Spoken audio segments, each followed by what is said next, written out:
It's time for another episode of Tucson Means Business, featuring Tucson's top entrepreneurs and leaders in the business world. And now your host, Mark Bishop. And welcome to another Tucson Means Business, proudly sponsored by the 49ers Golf and Country Club, our beautiful golf course and lovely restaurant with the Rincon Grill, situated on Tankerverde Road here in Tucson. A great show lined up today, a couple of wonderful people. I'm referring to Andrew Moore, and Andrew is a director of Bluestone Venture Partners. We're going to be finding out some wonderful things that they're doing. And Jim Cantrell. Jim is known affectionately as the Rocket Man, and he's done a lot of other things, but he also is on the show today. Welcome, Jim. Thank you. And, of course, welcome, Andrew. Thank you. Well, I'd like to talk about, your backgrounds and where you're from firstly, so our listeners can get to know you a little bit. You were born and raised, Andrew, in Tucson. You're a native Tucsonan, and but you're what is known as a boomerang, right? That's right. Now, we ever heard that name before?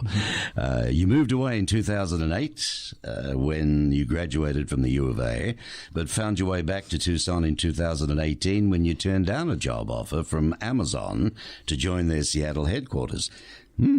So instead, Andrew decided to move back to Tucson and help launch Bluestone Venture Partners with Bluestone co-founders. That's Myra Aspinall and Tom Nikoloff, right? That's right.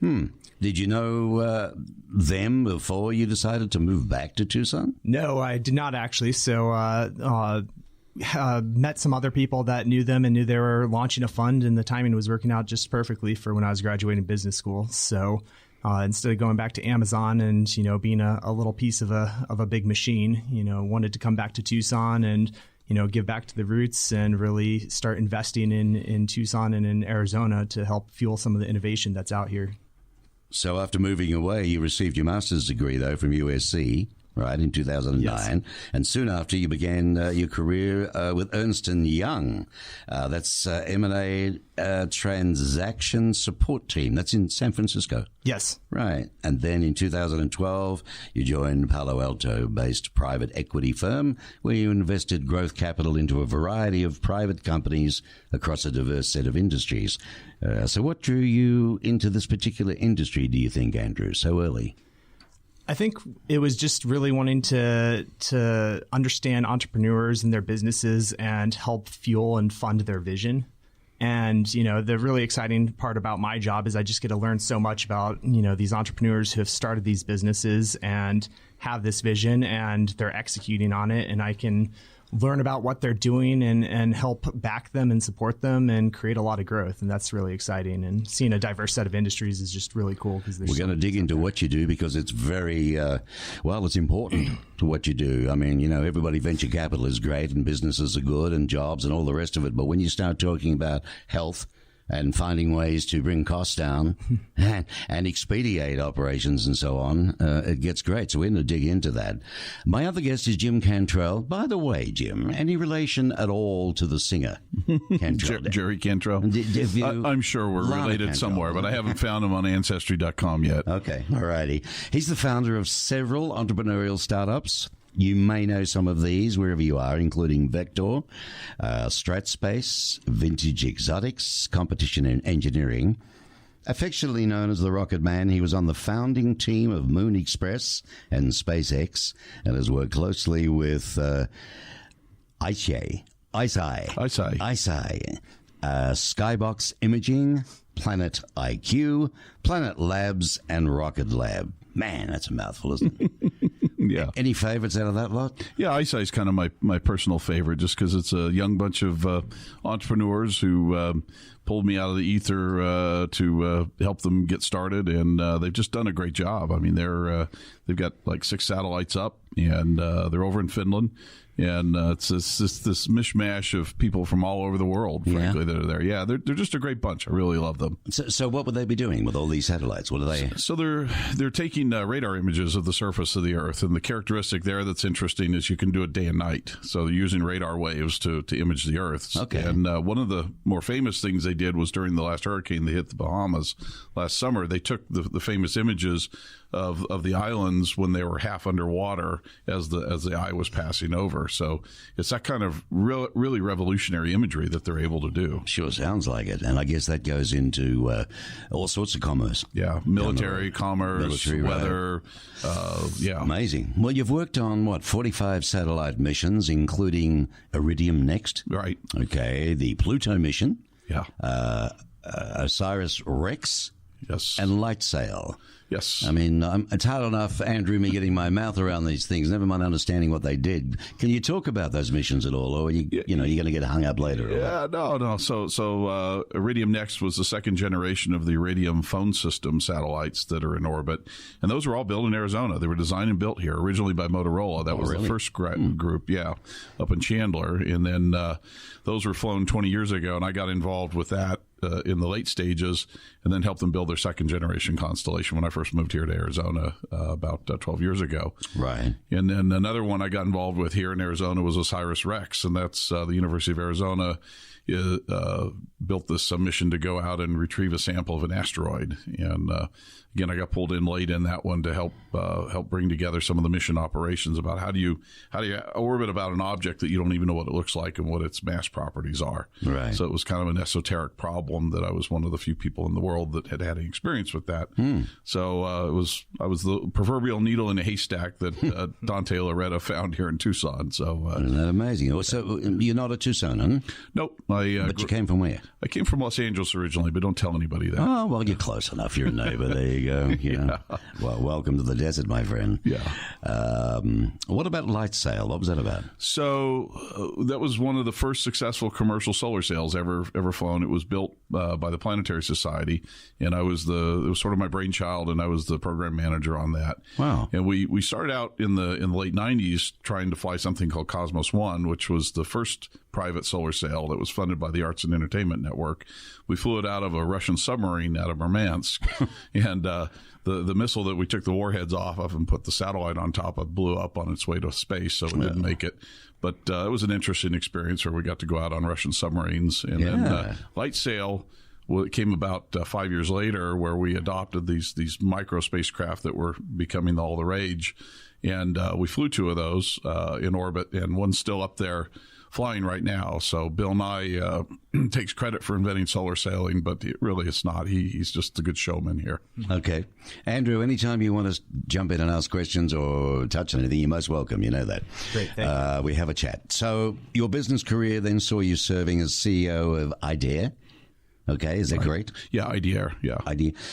It's a biometrics company, and you held positions at NASA and French Space Agency, Correct. CNES. Early in your career. Wow. NASA. Must have been exciting. Yeah, that was my early break in my career when I was in college. My major professor had this opportunity to go get a internship at the Jet Propulsion Laboratory, and that was 1986. Yeah, and I know I'm dating myself, but I went down there, and my boss was, the program manager for the first lunar mission from the United States. And I got introduced to all these really famous people, and I was just a kid from a little town outside of Los Angeles, and I had no right to be where I was, but I found myself in the middle of this, right? And they took a liking to me, and I took a liking to them, and things kind of went from there. And it was because of my efforts there. We were working with the Soviets and the French at the time. This was during the Cold War, if you remember how that was. And, the Soviets were supposed to be our enemies. Well, the Planetary Society, I referenced the LightSail, right? And that was Carl Sagan and Bruce Murray and Lou Friedman. They were trying to bring the Soviets and the U.S. closer together in space. So they were involving their Soviet colleagues from space in the Soviet Union with NASA, but it was unofficial, right? So I became involved in this unofficial thing, and then the French Space Agency was sort of the catalyst to this, who was also connected through the Planetary Society. And so that's how I ended up at the French Space Agency. Was I invented something that they needed for a Mars mission. It was a balloon mission to Mars in 1994, so that's why I went over there. And when I was there, I learned Russian, and I learned about the Soviets. And yeah, you speak a few languages. Yeah. I tell you what, Andrew, I mean, I'm blown away with this guy's career. I mean, I tell you what, You're just a young boy in Los Angeles. What do you do? Look up at the stars every night? What ever got you into this industry? Only thing I ever knew for sure I wanted to do in life was race cars. Race cars? Race cars, and that's the God's honest truth. It's a long way from building rockets and Tell me. everything else, isn't it? Tell you what, A lot of different kinds of propulsion and acceleration. It goes fast, yeah. Machines. I love machines, and I love to build fast machines. All right. Well, we're going to keep that in mind, too. Now, Andrew, not everyone wants to go back to school, right? But you did. That's right. In fact, you went back to school in 2016 after being accepted to the University of Virginia's Darden School of Business. What was that all about? Just wanted to add the MBA to my tool belt, and the University of Virginia has a really top program, and was really fortunate to go out to Charlottesville and be there for 2 years, just working alongside some really talented and incredible classmates. I had an Olympian in my section, I had a Navy SEAL in my section, just lots of engineers, lots of really smart, talented people. And just Interesting. So while Jim's doing his thing, you're the up-and-coming in the other way. But while you were there at U of A, you were an investment fellow with the university. What is the Virginia's Seed Fund? This helps fund, equity in early-stage startups? Yes. So a couple of years ago, the university had a mandate where they would invest $10 million into university-affiliated startups. And so they had $10 million in an evergreen fund. And, if it's coming out of research or a professor starting businesses, or even sometimes alumni that have started businesses, they can be eligible for early stage seed capital, Right. a couple $100,000 at a time.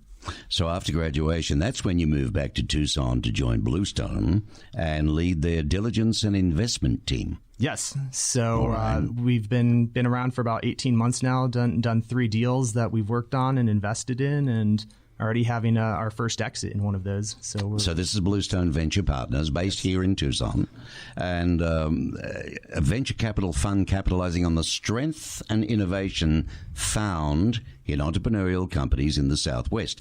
This isn't every Tom, Dick, and Harry, though, is it? I mean, you specialize mainly in health, right? Yes. So healthcare and life sciences, and within those verticals, we even kind of narrow it down to really medical devices, diagnostics, and digital health. So we're staying away from a lot of the really big biotech or pharma plays just because they require a lot of capital. Right. And it's a really long time horizon for investment. Okay. NATO states? So, yes. So New Mexico, Arizona, Texas, Oklahoma. What does that mean? This is an acronym we've given. And, what it really is about is that these are underserved areas where there's been a dearth of venture capital in the past. Most of the deals, especially in the healthcare space, are centered around the Bay Area or Boston. And you have all these funds with a lot of dry powder chasing so few deals. So It bids up the prices and the valuations. And, you see these companies raising Series A financing at $80, $100 million valuations. And it's a lot harder to have a successful exit when you're having those kind of sky-high valuations. So we really see the opportunity to invest in some really good technology and management teams in the Southwest at rational valuations. How does that sound to you, Jim? I'm really glad to see you guys here. Yeah, because I think there's a lot of innovation in this area. Like you say, it's underserved. And those of us that have to go to Silicon Valley to raise it, we just would rather not. Yeah. And Silicon Valley doesn't always want to come out here to do that. So trust me, they don't. This is it. Folks, wherever you're listening to this program, I can assure you Tucson is one of these cities on the maps of America that is forever in the news, winning awards for this and that. Investors coming here, big companies coming here. We've just had Caterpillar come, any others you can think of off the top. All sorts of companies are moving in, and so's the money. And that's an important thing. And why not? Well, I mean, look at Raytheon, a city within their own right, aren't they? 10,000 odd employees, expanding again, Andrew, you talk 250,000 to $1 million in size, right? Is that sort of a comfortable? Yeah, that's comfortable check size for the companies we invest in, and to, provide meaningful capital where we can actually get a board seat and, provide additional value beyond just the money, and really linking them to our networks and expertise. But, especially in this size range, for the companies that need that growth capital, and it just really hasn't been here in Arizona, this is really helping move the needle and getting them to commercialization for their for their. Just do me a little favor. Just explain a Series A and a Series B. Sure. For any of my listeners that may not know that. So these are typically the early stage financing rounds for companies, and it goes alphabetically. But when you're really starting off and you have your first institutional round with venture capital investors, you'll raise a Series A. And this is usually pre-commercialization for your product or technology or service.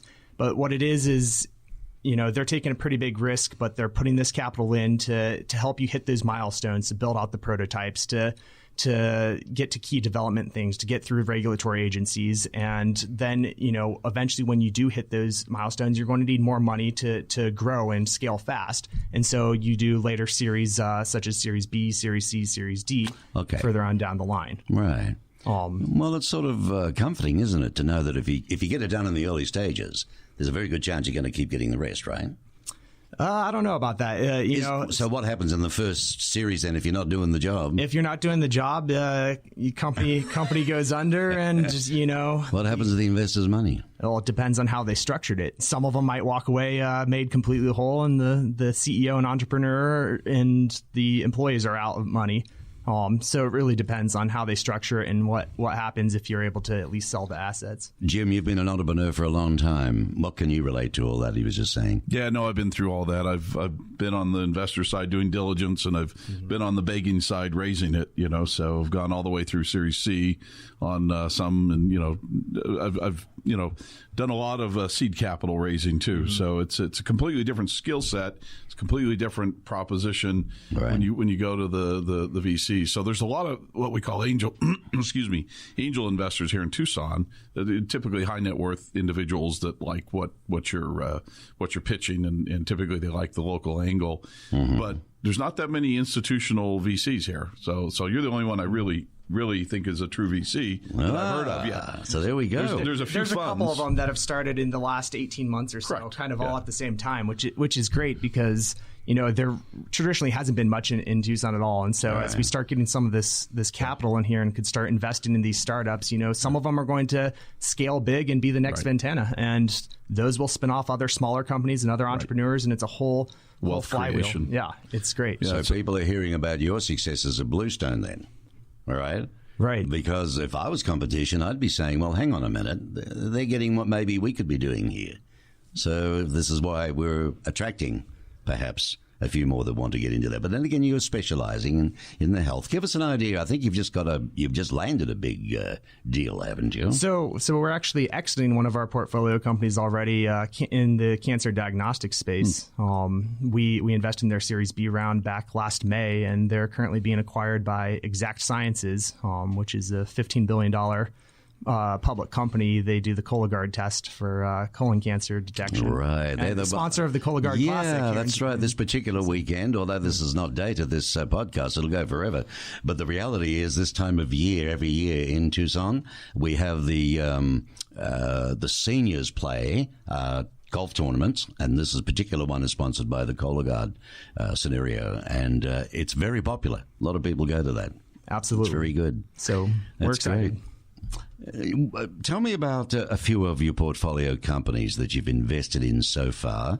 What differentiates them from the others? Sure. Maybe I'll start with a couple of the Arizona ones we've done and the ones we're excited about. So, for example, GT Medical Technologies is a Phoenix-based company, and they're in the brain cancer space. And so they have a FDA-cleared device that's a collagen tile about the size of a postage stamp, and they stick cesium-131 seeds, which are radioactive, within this tile. And when the neurosurgeons take out the tumor, they then are able to place this tile in with this high-dose radiation that has a very short half-life, only 9.7 days. And it's able to give targeted radiation to slow the growth of the tumor. Vast majority of brain tumors do come back just because surgeons can only take so much out of it. And the standard of care is to do external beam radiation therapy, where you have to wait at least 2 weeks after surgery before you can start that, because you need to give time for the wound to heal. And so during that time, really highly aggressive brain tumors like glioblastoma, which John McCain had, they can already start recurring. And so if you can place these things at the site at the time of surgery, You get clinical data that's showing extended median survival time. You're getting better quality of life aspects for the patients themselves. They don't have to endure 6 weeks of radiation therapy 5 days a week. Yeah. And you're giving them new hope and new tool in the tool belt of neurosurgeons. Isn't that amazing, Jim? What the inventions are astronomical. It's like a little you see on a sci-fi type movie. You put the thing into the head, it goes to work, it does its little job. Well, they close up, obviously, and this thing stays in there. Is that right? It stays in there, and there's no need to go back in and pull it out again because it's a collagen tile, and then the little seeds are inert after the about 45 days or so. I tell you what, I wonder what next is coming around the corner. All right, well, give us another example. That was a ripper. Sure. And then, another example is a company. It was in the Bay Area, so outside of our native states, but we were really excited about it. And it's called Broadspot Imaging Corp. And they're in the ophthalmic space. They have a medical device called ultra-wide field fundus camera, which is used for imaging the retina, and retinal specialists will use it with their patients. We're on eyes now, okay. Yeah, we're on eyes now. Alrighty. We're coming down from the top of the head. That's right. We'll work our way down. Well, this is an important one. Yeah, this is exciting because the market's been around for about 15 or 20 years. Some other big players in the industry helped develop this market and build the market need for it.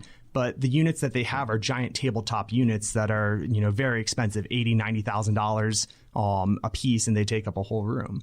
And these ophthalmologists and retinal specialists, they generally are working with an older population that sometimes is less mobile. So when you are running a clinic, to have to bring them into a room, do all the imaging, sit them down, take them out again, that really hurts the throughput of the clinic and slows things down. What this company we've invested in is doing is they have a handheld version of this with better quality, true color image, a lower price point, much lower price point than the other competitors out there. And so they can actually bring the unit to the patient, image it, get everything uploaded to the cloud, and analyze those images. Well, you've gone from a room, you said, to handheld. To a handheld device. So it's like going from a big mainframe computer down to a mobile phone in one generation. So is this for detached retinas, for how deep in the eye? For all different things that a retinal specialist will really look at, from diabetic retinopathy to other diseases of the eye that they're going to be wanting to image and get a better understanding of what's going on. Okay. Because, the eyes are a window to the soul, as they say. Very much and so. If you can do all sorts of great things with retinal images and do it much easier, faster, and cheaper and better quality, it can really help with the diagnosis. Jim, I get this feeling that we may be past it, but the kid's coming and going to live to 150. With all the things that are happening and eyesight being able to last longer, absolutely amazing. You're in an interesting industry, aren't you, Andrew? Yeah, it's fascinating and it's exciting. And the hardest part about it is that you see all this great technology and these great entrepreneurs who are just so passionate about this. But to actually bring something to market and successfully commercialize it, it's a hard process. And, from not being able to find the right capital, to not getting through the regulatory agencies, to not getting the right reimbursement from CMS or insurance, all of those challenges, if you fail at any of those, you might not be able to bring this technology to market to help people or reduce costs. There's a lot more to it than meets the eye, isn't there? Unbelievable. Jim, you also, many boards you've worked on and so on, but a lot of advisory positions as well. The Planetary Society, as an example, Atlas Space, Morph 3D, York Space Systems, Infinite Composites, and we talked about ICI and the Sports Car Club of America. Now, here's a bit of a diversity for you. You're an active angel investor. Good to know. Beauty. And which of those, the lot of them, gives you the most thrill? I think we know, don't we, Andrew? Oh, it'd have to be the SCCA. Yeah. Tell us about some of those. Yeah, so while we're on the subject of the SCCA, so that's part of the National Sports Car Club of America. I'm the regional executive and board member of the Arizona region. And we're the second oldest region in the United States, by the way, behind California. Oh. And what we do is we organize professional and amateur races. And with the economy going down, I took over an aging organization that was in financial dire straits. Right, so right. part of my mandate has been to turn that around. And so far, we've been fairly successful. Right. We've got money in the bank now, and we're starting to ramp up our activities again. Good. Now, is this a Tucson located? Is this a whole southern Arizona? So it's all of Arizona. Okay. And so we have members of the board from Tucson, from Phoenix, and so forth. All right. And so we do a number of things. So the Sports Car Club of America then is in all states? Correct. It's a national organization. It is a national, but so you've had to turn around the Arizona one. Correct. The Arizona region's a separate region from the national. So do you all race in different states, or Correct. How does it? Yeah, how does it tell us about it? It's like the FIA, which is the Federation International of the Automobile, and so it's the U.S. equivalent of that. In our case, it's all volunteer run, so it's literally a nonprofit club. But they put on historically all the Trans Am races, the Can-Am races, and so they run Pro Series and Amateur Series. Mm-hmm. They are the top of the Amateur Series in the United States, and the pathway for most of the pro drivers to go through. Mario Andretti went through the SCCA, really? For example. Oh yeah. What sort of cars are we talking? So anywhere from sports cars to formula cars, and me personally, I stick with the sports cars because I'm too big for formula cars. But give us an idea of your cars. How many do you have? Well, that's a dangerous question. I have 21 cars. I'm a bit over the top on that. All right. And about, I think, 16 of them are race cars. So for any enthusiasts listening now, give them an idea of what we're talking about. A Porsche 997 Cup car. I've got a Lola Can-Am that Mark what the hell's his last name? Anyhow, it was owned by Penske. And I've got Shelby Can-Am. I've got some old vintage Corvettes. I've got some endurance Porsche 944s that we race. And I even have a quarter miler, an old. Some nice cars. Do you have any favorites of those? Depends on the race, right? Okay. It's like a tool chest, you know. You pull out a different tool for a different thing. Well, give us an idea now then of the car and what it would be best suited for, what type of race. So for endurance racing, the Porsches are almost always the best. Really? Yes. I started out as racing Corvettes, and Corvettes and Porsches are always against each other, right? And I'd start with Corvettes because they were cheap and easy to run in a race. But I kept getting beat by the Porsches, and finally I said, "Damn it, I'm going to join them." So I bought a number of 997s and 944s, and that's what we go and do endurance races. And so those races are where we go to a road course and we run 3, 4, 12. 24 hours. So we've run a number of 24-hour races with them, just like Le Mans and Daytona and things like that.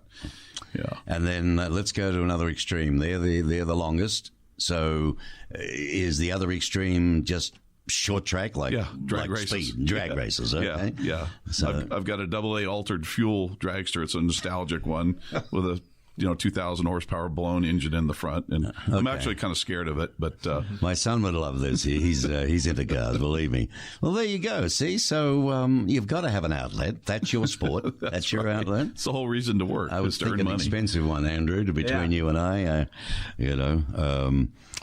But your current. It'd be fair to say, Jim, that your current baby, your hands-on current baby, is the R2 Space, which is providing commercial space ISR services to the U.S. defense and intelligence community to transform the way information is gathered, assimilated, and acted upon. Now, that sounds heavy. Well, so let me explain. So these are some gentlemen I met when they were in the Pentagon, and one of them is a former SEAL Team 6 guy, and he called me about 6 years ago and wanted my help getting commercial imagery of North Korea to set up a neighborhood watch program. And so once I figured out he wasn't an FBI agent and he was a real guy, I actually helped him. Right. And we turned it into a program of record. So for $10 million, we were able to find out when North Korea was going to launch their missiles and have heads up on when they're going to set off their nuclear weapons using commercial imagery. So what we've done is we've started another company called R2 Space, which is taking that model and putting it into practice. So what we're doing is creating what we know the DoD needs in terms of data from space, and we're leasing essentially those assets to them. So it's a lot like how the CIA leases airplanes, how the Defense Department sometimes will hire out just aircraft to fly over and surveil war areas and things like that. So the whole idea is to save the Defense Department from really what it's not good at, which is developing new technology. It really has a Soviet kind of system where they have a 5-year plan and they set the price and they set the product, and they really get these very expensive things that work, but they tend to age out technologically very soon. So what our customers are liking about what we're doing is we're providing them with the latest technology, funded by private capital, and we're giving them the kinds of data when they need it and how they need it. Fabulous.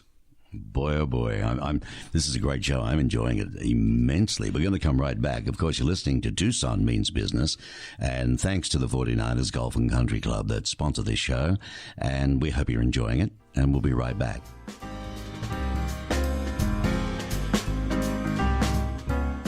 Well, I hope you're enjoying this episode of Tucson Means Business. And, of course, we're very grateful and very proud to have as our sponsor the 49ers Golf and Country Club, a icon tradition here in wonderful Tucson, Arizona. And my particular guest today from the 49ers is the Director of Membership and Tournaments. And his name is Casey Polivchak. Hi, Casey. Hey, Mark. How's it going today? It's going well. Thank you very much. I want to talk about memberships. A lot of talk about golf clubs going down and people not playing again, and we're increasing. What's happening there? You know, the club over the last 7 years has just really made a nice big increase in membership. It's been steady, but if you look at our numbers, year over year, we're definitely on the climb. Is there anything specific that you can point the finger at for that, do you think? Yes, absolutely. We've got a new owner, and he came in and he's just revitalized the club. The club was on the verge of going bankrupt or closing when the new owner stepped in, and he's just continued to invest in the club, the facilities, the golf course, the restaurant, and he's just been a blessing for the neighborhood, the community, but definitely the members of 49er Country Club. Well, it's quite unique. It's a beautiful course with trees everywhere for shade. And of course, a lot of people think in the desert. I mean, this particular show goes all over the place, so you never know who's going to hear it, or which country for that matter. But should they be visiting Arizona? And I've heard a lot about the 49ers Golf and Country Club. It's easy to find. It's on Tanque Verde Road, heading east out of town. Anybody can point that way. Your GPS can get it, not a problem. It's about 12,000, and you can see it because of the entry gates. Very nice entry gates there, and you'll see the club on your left, which is the Rincon Mountain Grill, as you go into the actual golf club, and then you'll find the pro shop and so on. So it's easy to find from that point of view. What would you say to visitors? We do have a lot of visitors, don't we, from the Midwest, from the North, the colder climates and so on, as we call friendly our snowbirds. Mm-hmm. Yep. What would you say to them about if they haven't been to the 49ers yet? Okay, so 49er, I would liken it to a Midwestern-style golf course because of the tree-lined fairways. When we get our snowbirds in, if they're coming out for a golf trip, a lot of times I recommend they come play 49er if it's a warm-up round, if they haven't played for, a couple months because of the snow on the ground. The thing about it is it's tucked into the corner of the mountains out there. That's what Rincon means. All right. In the corner. But the golf course it's more traditional tree-lined fairways, elevated tees, elevated greens.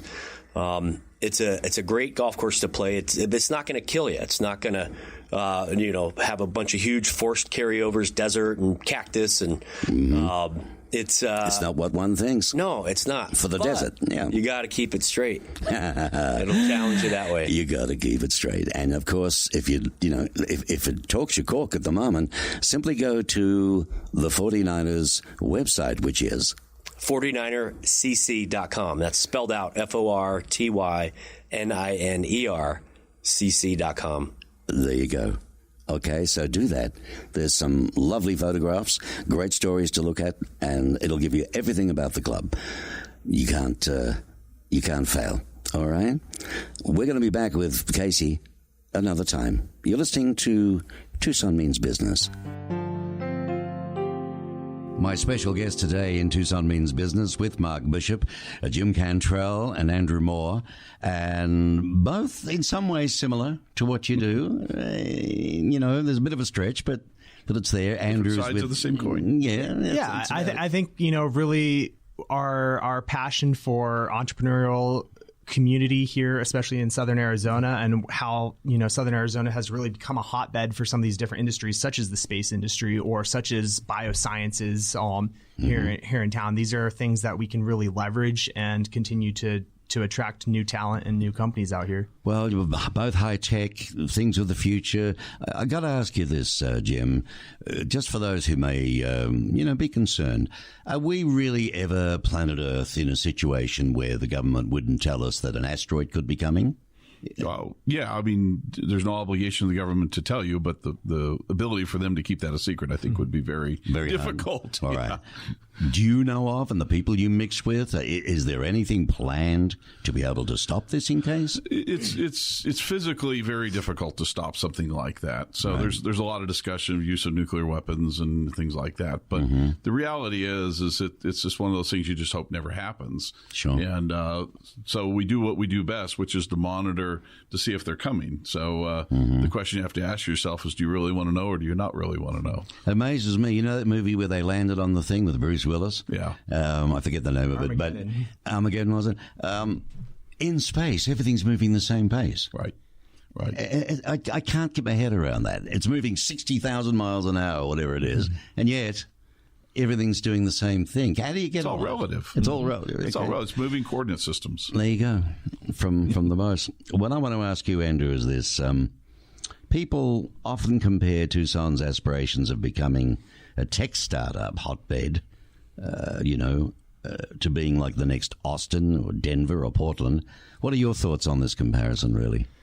I don't love these comparisons because, I think Tucson has its own unique culture and unique identity, and we don't need to be the next Austin. We don't need to be the next Denver. We'll never be the next San Francisco, but that's okay because we have our strengths. We have, industries that we do really well in: mining, space, biosciences, as I mentioned before.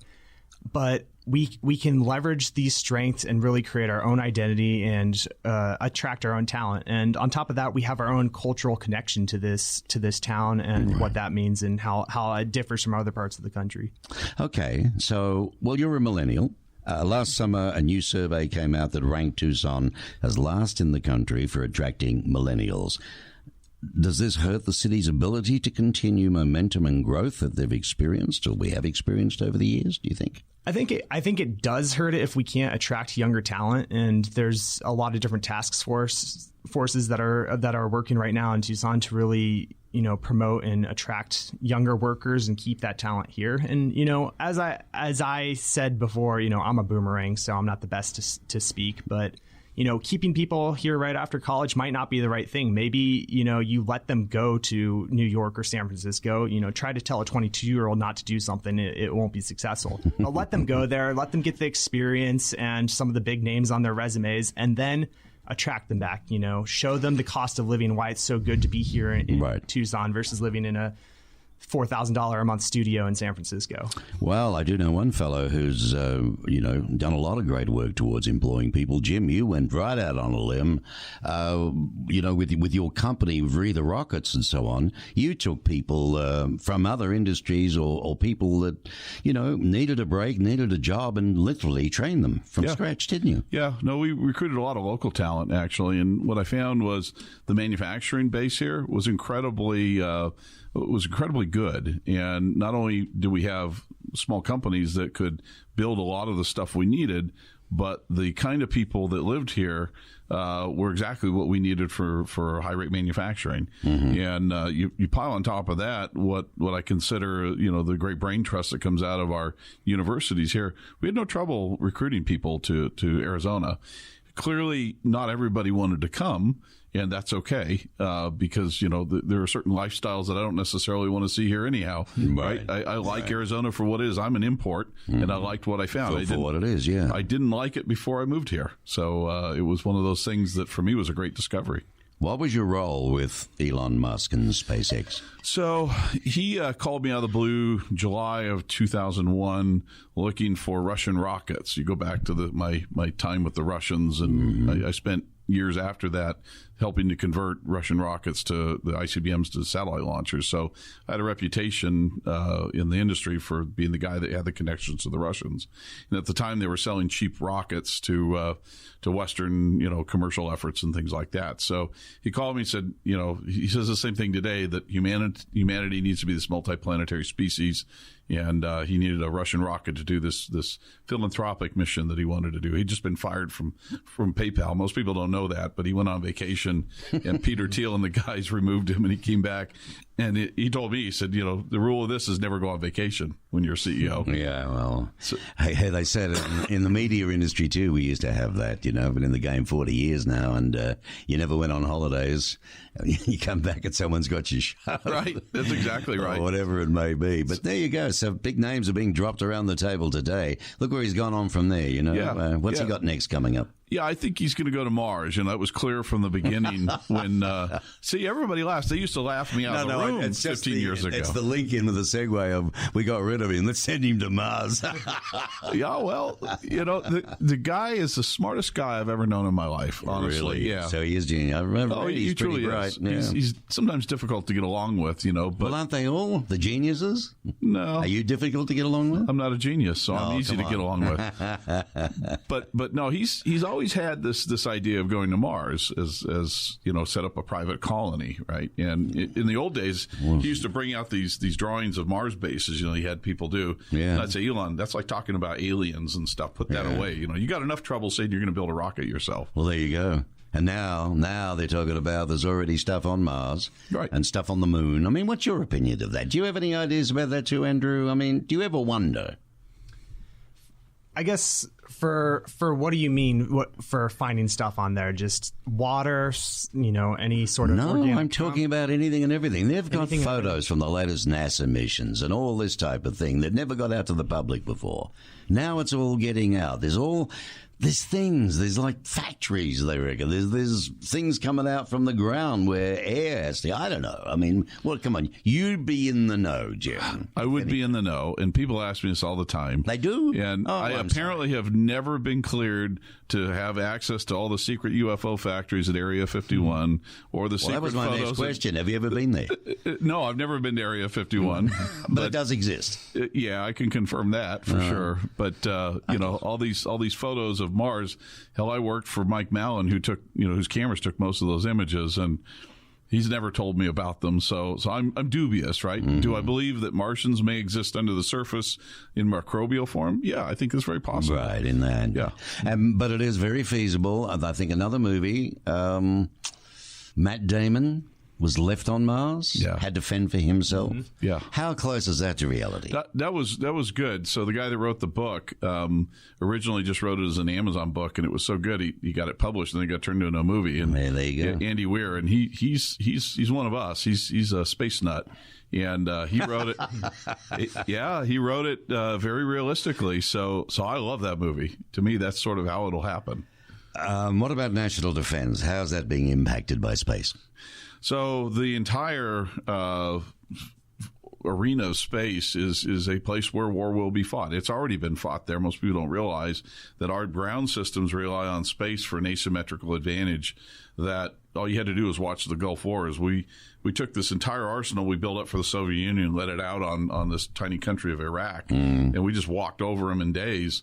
That was partly enabled by space. And since 1990, that capability has morphed probably 100-fold in terms of its power. And what's happening is the other countries that are our peers and near peers, plus our enemies, have also emulated this. And some very well and some not so well. So what this really ends up happening is our space assets, both commercial and military, will be threatened in future conflicts. And we may not realize we're in a conflict when our space assets are getting attacked. And it may not be a kinetic attack. It may be a cyber attack. Or it may be... yeah, that's a worry, isn't it? Yeah, it is. And nobody's thinking about that stuff. Aren't they surely now? The government must be. There's just too many of them.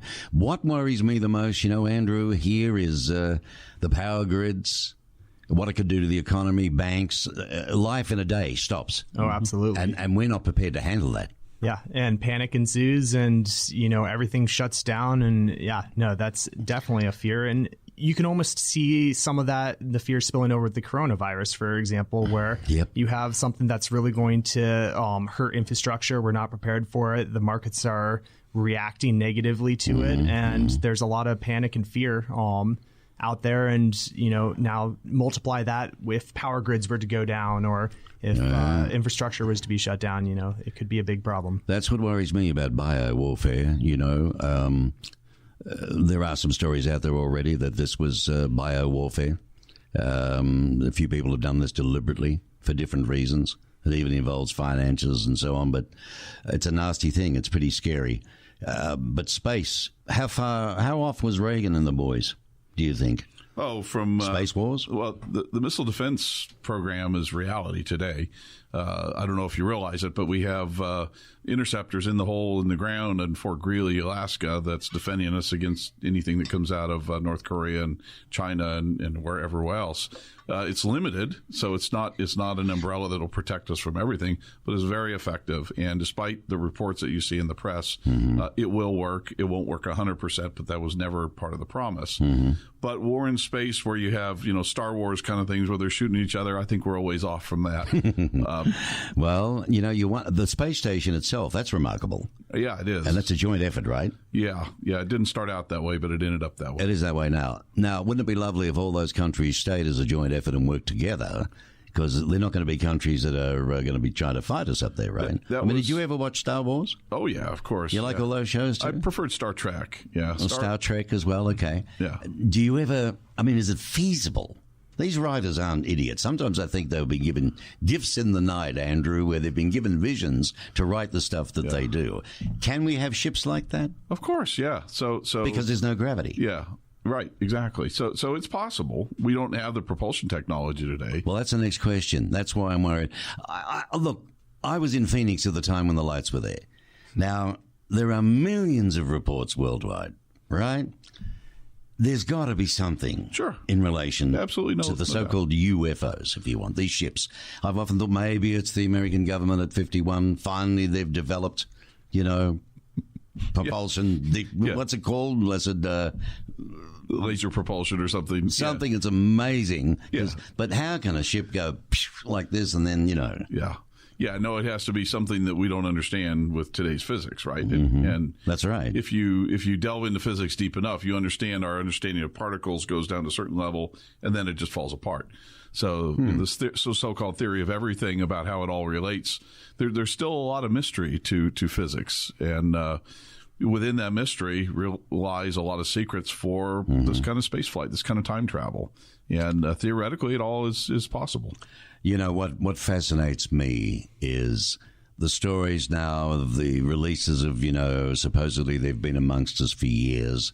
I just wish to God they would have helped us then with all the diseases, cures for cancer, and all the rest of it. You're a candidate in the Leukemia and Lymphoma Society's Man of the Year campaign, Andrew. Is that right? That's right. Tell me a little bit more about that and how people can connect with you to learn more about that. Sure. So the Leukemia and Lymphoma Society, they've been around for 70 years now.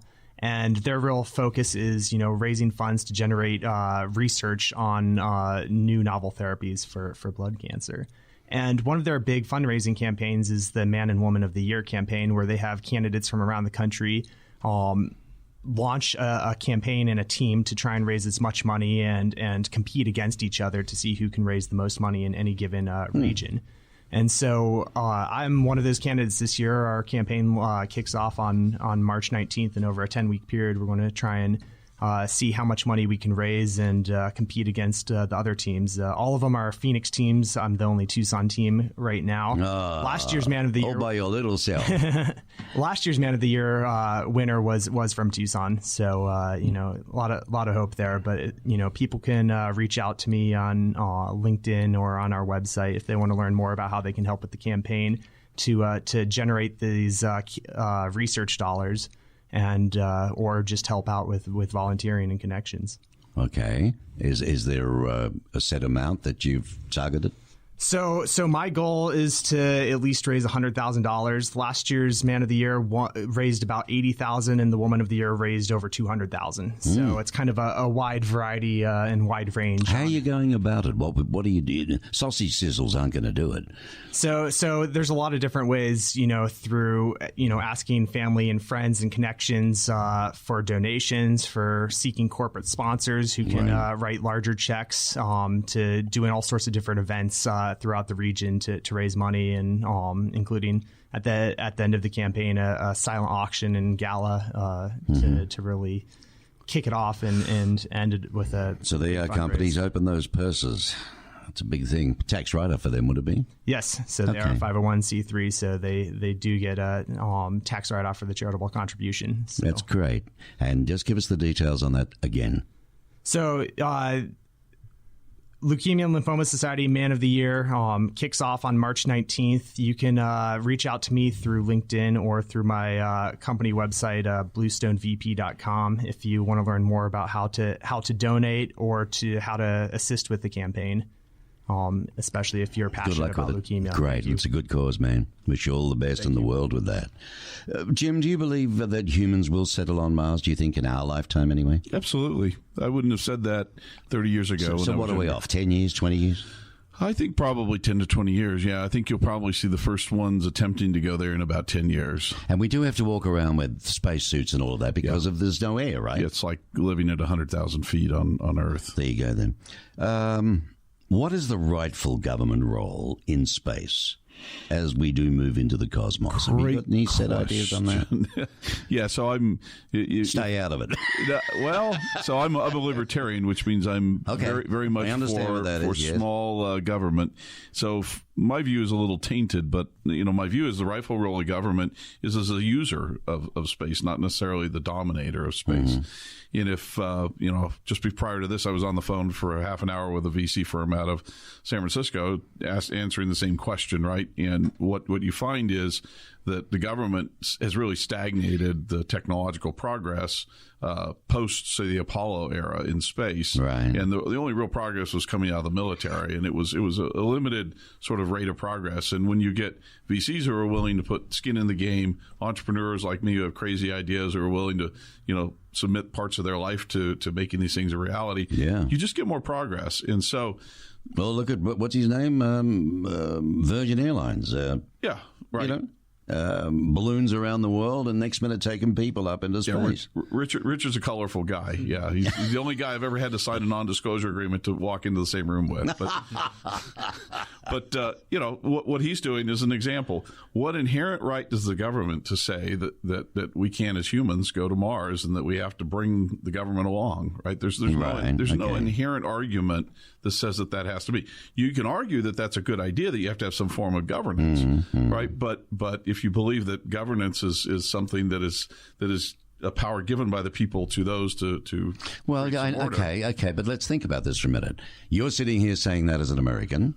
Someone in Russia sitting there saying that. Maybe China's doing the same thing. And that nutcase over there in Korea, he's doing the same thing. Now we're back up there having wars, but it's on Mars. Right. Exactly. So, is it first in, best dressed, do you think?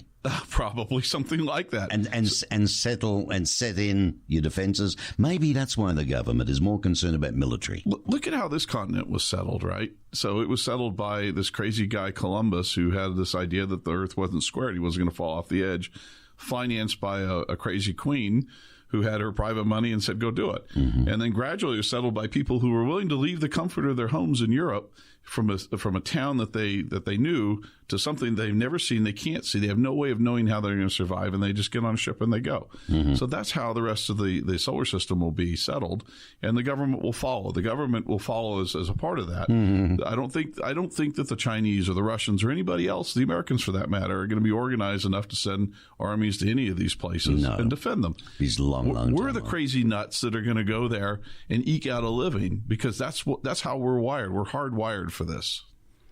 Well, do you want to get up there? Hell no. I like it here.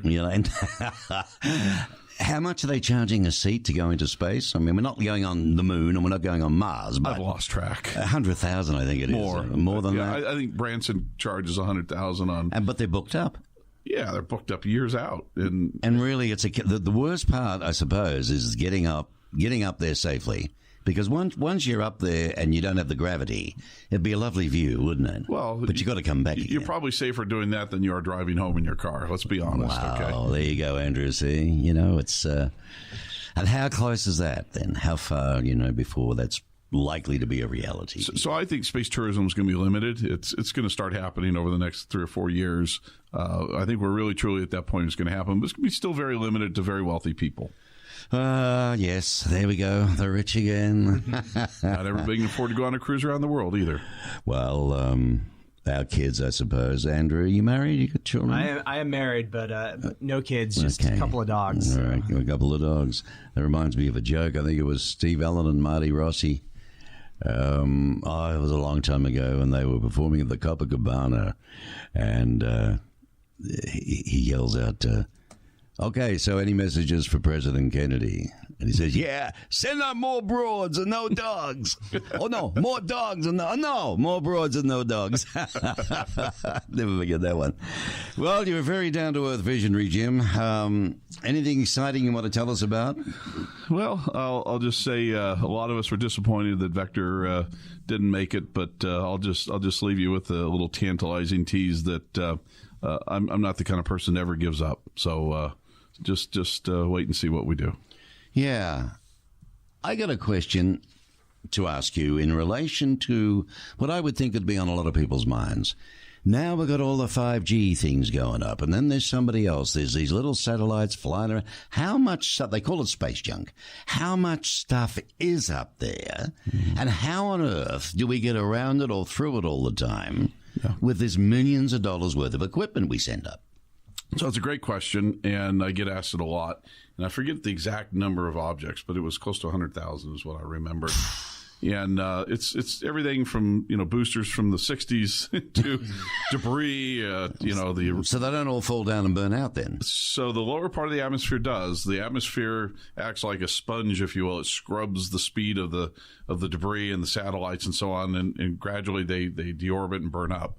So there's like this clean zone, and the further away you get from the Earth, the longer that takes. And if you're up, say, about 800 kilometers away, that's like 100 years. So the debris problem is really in very, very limited orbits. And I think what's going to happen, and I was working with the Secretary of Commerce last year on this, was regulatory reform requiring insurance for satellite operators that go up, that insurance is reflection of the risk of recontact. So it's kind of like how we tame the seas with commercial operators on the sea. You require certain liability insurance. But I mean, which company is going to step up for that one? How do you do insurance for that? Because millions. So again, if you're an American satellite operator and you launch a satellite, you have to get a license by NOAA.